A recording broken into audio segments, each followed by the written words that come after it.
দেখতে যেমন অন্যরকম, খেতেও কিন্তু একদম অন্যরকম মজা।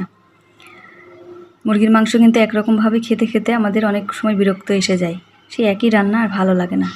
একটু অন্যরকমভাবে খেলে কিন্তু ভালোই লাগে। আসসালামু আলাইকুম। প্রথমে আমি কিছুটা ধনিয়া পাতা নিয়ে নিয়েছি, তার মধ্যে দিয়ে দিয়েছি 10-12টা কাঁচামরিচ, দিয়ে দিয়েছি রসুন আর দিয়ে দিয়েছি আদা পরিমাণ মতো।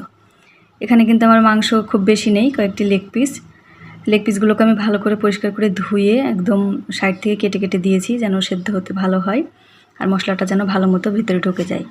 এবার আমি যে মশলাটা ব্লেন্ডারে ব্লেন্ড করে রেখেছিলাম সেই মশলাটা দিয়ে দিলাম আর দিয়ে দিলাম টক দই দিয়েছি আমি বড় চামচের 1.5 চামচ মতো টক দই দিয়েছি। দিয়ে এখন এই মশলাটা এই মাংসর গায়ে একদম খুব ভালো করে মাখিয়ে দিতে হবে এবং এই যে মাংসগুলো আমি কেটে কেটে দিয়েছি তার মধ্যে যেন ভালো মতো ঢুকে যায়। আঙ্গুল দিয়ে এভাবে চেপে চেপে ঢুকিয়ে দিতে হবে। এখন দিয়ে দিলাম লবণ দিয়ে আমি আবার